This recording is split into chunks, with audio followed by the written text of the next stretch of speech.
Hello बच्चों, आज हम देखेंगे कक्षा 9वीं की मैथमेटिक्स के 1.1 का क्वेश्चन नंबर। अगर आपने मेरी पिछली वीडियोस नहीं देखी है क्वेश्चन नंबर 1, 2 और इंट्रोडक्शन की, तो प्लीज़ मेरे चैनल पे जाके देख लीजिए। आप उसको देखेंगे तो ये वाली वीडियो आपको और भी अच्छी तरीके से समझ में आएगी। तो हम देख लेते हैं क्वेश्चन 4 नंबर का फर्स्ट नंबर क्वेश्चन देख लेते हैं। 4 नंबर का फर्स्ट नंबर क्वेश्चन देखते हैं। लिखा हुआ है प्रत्येक प्राकृतिक संख्या पूर्ण संख्या होती है। ओके, प्राकृतिक संख्या देखिए क्या होती है। प्राकृतिक संख्या भी होती है जो 1 से स्टार्ट होती है। ओके, जैसे कि 1, 2, 3, 4 जैसे ही आगे जाती जाएगी। फिर इसके बाद हम देखेंगे पूर्ण संख्या क्या होती है। पूर्ण संख्या भी होती है जो 0 से स्टार्ट होती है। 0, 1, 2, 3, 4 ये ऐसे आगे जाती जाती है। तो कहता क्या है क्वेश्चन कि प्रत्येक प्राकृतिक संख्या, जितनी भी प्राकृतिक संख्या है वो सभी पूर्ण संख्याएं होती हैं। तो सत्य है, क्योंकि जितनी प्राकृतिक संख्याएं होती है वो पूरी की पूरी पूर्ण संख्या में आती हैं, है ना। इसीलिए क्या हो जाएगा, ये कथन सत्य हो जाएगा। तो हम लिख देते हैं, इसको पहले साफ कर देते हैं। इसके बाद हम लिख देते हैं आंसर इसका कि ये क्या है, सत्य है। ओके, सत्य है। कारण लिख देते हैं कि क्योंकि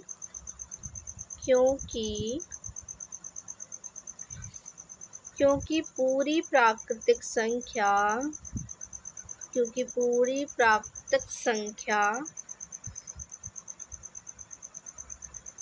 पूर्ण संख्या होती है, या फिर क्योंकि पूरी प्राकृतिक संख्या पूर्ण संख्या में आती है। ऐसे लिख दो आप लोग, नॉर्मल सा, आपको अच्छे समझ में आ गया होगा। इसके बाद हम देखते हैं क्वेश्चन नंबर 4 का 2 नंबर क्वेश्चन जो लिखा हुआ है। कहता है कि प्रत्येक पूर्णांक जो होता है, पूर्णांक एक पूर्ण संख्या होता है। ये तो बिल्कुल असत्य है। क्यों असत्य है? क्योंकि पूर्णांक में माइनस की संख्याएं आती हैं, और मैंने आपको बताया कि पूर्ण संख्या 0 से स्टार्ट होती हैं। 1, 2, 3 ये ऐसे आगे जाती हैं। ओके, ऐसे आगे जाती हैं। और जो पूर्णांक होता है उसमें माइनस की भी संख्याएं होती हैं। -1, -2, -3, फिर ऐसे डैश डैश डैश। इधर माइनस की संख्याएं भी जाती हैं, इधर प्लस की संख्याएं भी जाती हैं, है ना। तो ये क्या हो जाएगा, पूर्णांक संख्याएं कभी भी पूर्ण संख्या हो ही नहीं सकती, है ना। तो इसलिए क्या है, असत्य है। तो हम क्या करते हैं, इसको साफ कर देते हैं और इसका आंसर लिखते हैं कि ये क्या है, क्वेश्चन नंबर 2 जो है हमारा क्या है, असत्य है। हम लिख देंगे 2 नंबर जो है वो क्या है, असत्य है। ओके, क्यों है सत्य, लिख लीजिएगा। क्योंकि लिख लीजिए, मैं लिखवा देती हूँ। क्योंकि पूर्ण संख्या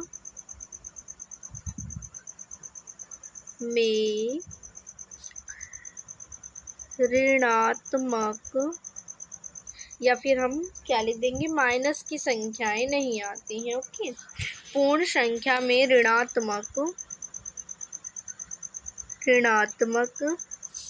संख्या या फिर संख्याएं नहीं आती हैं। ओके, नहीं आती हैं। तो हम क्या करेंगे, ये हमारा असत्य हो जाएगा। इसके बाद हम क्या देखेंगे, क्वेश्चन नंबर 3 देखते हैं इसी का। क्वेश्चन नंबर 3 क्या है, प्रत्येक परिमेय संख्या एक पूर्ण संख्या होती है। परिमेय संख्या पूर्ण संख्या होती है, ये तो बिल्कुल भी असत्य है।